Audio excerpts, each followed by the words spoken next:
Assalamualaikum warahmatullahi wabarakatuh. Selamat siang kepada Bapak Gen 3 selaku dosen pengampu mata kuliah akuntansi manajemen.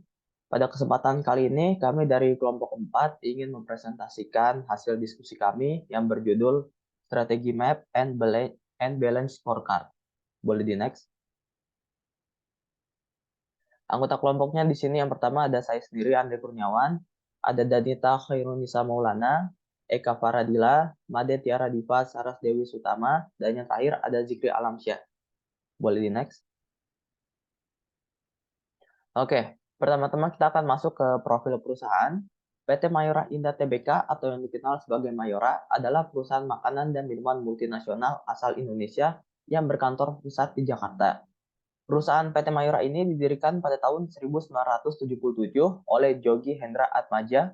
Perusahaan ini terkenal sebagai produsen permen kopi terbesar di dunia melalui mereknya yaitu Kopiko. Mayora telah go public sejak tahun 1990 dan memperluas kehadirannya ke negara-negara Asia lainnya. Saat ini, PT Mayora memiliki sekitar 15.532 karyawan dan anak perusahaan di beberapa negara termasuk Netherlands dan India. PT Mayora ini dikenal sebagai salah satu produsen makanan berkualitas tinggi dan telah menerima berbagai penghargaan di industri makanan. Boleh di next. Nah, berikut ada visi dan misi perusahaan dari PT Mayora. Di sini ada 3. Yang pertama adalah menjadi produsen makanan dan minuman yang berkualitas dan terpercaya di mata konsumen domestik maupun internasional dan menguasai pangsa pasar terbesar dalam kategori produk sejenis. Yang kedua ada dapat memperoleh laba bersih operasi di atas rata-rata industri dan memberikan value added yang baik bagi seluruh stakeholders perseroan. Dan yang terakhir yaitu dapat memberikan kontribusi positif terhadap lingkungan dan negara di mana perseroan berada. Boleh di next. Oke, selanjutnya kita akan masuk ke jenis produknya. Sesuai dengan anggaran dasarnya, kegiatan usaha perseroan diantaranya adalah dalam bidang industri. Saat ini PT Mayora Indah Tbk dan entitas anak memproduksi dan secara umum mengklasifikasikan produk yang dihasilkan ke dalam 2 kategori, yaitu makanan olahan dan minuman olahan, yang meliputi 6 divisi yang masing-masing menghasilkan produk berbeda namun terintegrasi. Nah, untuk divisi pertama itu ada biskuit, terdiri dari Roma Mari Susu, Selai Olai, Sari Gandum, Coffee Joy, dan lain sebagainya. Divisi kedua ada kembang gula, terdiri dari Kopiko, Kiss, Tamarin, dan lain sebagainya. Untuk divisi ketiga yaitu wafer, terdiri dari Beng Beng, Astor, Roma Wafer, dan lain sebagainya. Divisi keempat ada coklat, yaitu Coki Coki dan Drink Beng Beng. Untuk divisi kelima itu kopi, terdiri dari Torabika Duo, Kopiko Brown Coffee, Tora Cafe, dan lain sebagainya. Dan divisi terakhir yaitu makanan kesehatan, terdiri dari Energin Cereal, Energin Oat Milk, dan Prima Cereal. Boleh di next. Selanjutnya akan dilanjutkan oleh rekan saya. Berikutnya ini ada strategi map dari perusahaan Mayora Indah. Eh, Nah, di sini kita punya poin-poin penting yang nantinya akan dibuat untuk rencana selanjutnya ke depannya untuk perusahaan ini. Eh, Di strategi map ini, dalamnya ini berisikan langkah-langkah yang akan perusahaan ambil, di mana tiap poin-poinnya ini akan berhubungan satu sama lain dalam tiap perspektif balance scorecard perusahaan Mayora nantinya. Untuk selanjutnya, poin-poin ini akan dijelaskan dalam analisis balance scorecard. Boleh di next. Nah, yang pertama ini ada dalam balance scorecard ada financial perspektif. Di financial perspektif ini eh, erat kaitannya dengan keuangannya. Jadi eh, erat banget kaitannya sama pemasukan dan pengeluaran perusahaan, terutama tuh pada laporan keuangan perusahaan.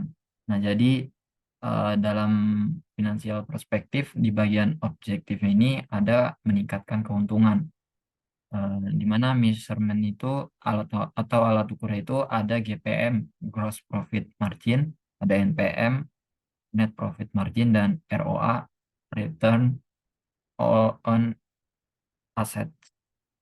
Lalu ada target target cap atau KPI. Nah, targetnya ini dari GPM sendiri ada sebesar 26,7% dan untuk NPM 10,06% dan untuk ROA 10,7%. di mana untuk mencapai target ini kita mempunyai inisiasi, yaitu dengan meningkatkan promosi penjualan. Nah, lalu di poin kedua ada meningkatkan nilai saham pemegang saham. Uh, Alat ukurnya ini atau measurement-nya ini ROE, Return of Equity, dan ROI atau Return of Investment. Dengan target atau KPI-nya ini di ROE sendiri sebesar 22,16% dan untuk ROI sebesar 47,28%. Untuk mencapai target ini, kita menggunakan inisiasi dengan meningkatkan efisiensi operasional, mengurangi biaya, dan meningkatkan margin atau laba. Boleh di next. Selanjutnya akan dijelaskan oleh rekan saya. Baik, selanjutnya saya akan menjelaskan tentang customer perspektif yang lebih ke terhadap pelanggan ya atau customernya. Ya, jadi yang pertama objektifnya itu ada kepuasan pelanggan, di mana measurement-nya pembagian kuesioner mengenai desain produk. Nah, target dan juga inisiatifnya yaitu evaluasi desain produk dan inisiatifnya manajemen kualitas dan R&D.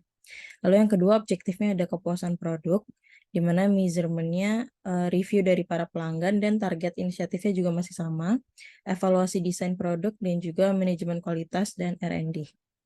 Selanjutnya akan dijelaskan oleh rekan saya.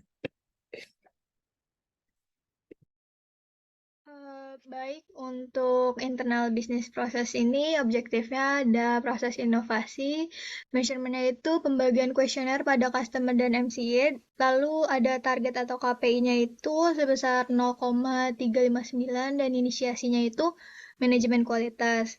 Lalu ada objektifnya sendiri ada proses operasi, measurement-nya masih sama, yaitu pembagian kuesioner pada customer dan MCA, lalu ada target atau KPI, yaitu sebesar 0,9942, dan inisiasinya juga masih sama, yaitu manajemen kualitas, lalu yang terakhir di objektif itu ada pelayanan jual, measurement-nya masih sama, yaitu pembagian kuesioner pada customer dan MCE. Lalu target KPI-nya itu 39,69%, lalu inisiasinya masih sama, yaitu manajemen kualitas. Next.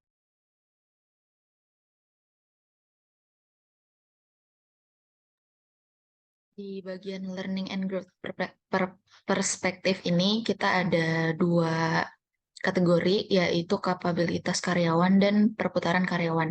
Di kapabilitas karyawan ini, pengukuran kita pakai kepuasan pelanggan dengan target KPI sebesar 4%.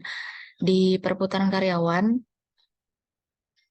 pengukurannya kita menggunakan employee turnover dengan target KPI 0,0136.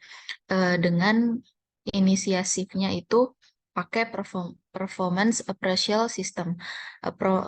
PAS ini adalah metode yang digunakan sama organisasi untuk mengevaluasi dan menilai kinerja karyawan yang juga dikenal sebagai tinjauan kerja atau penilaian karyawan. Bisa di next.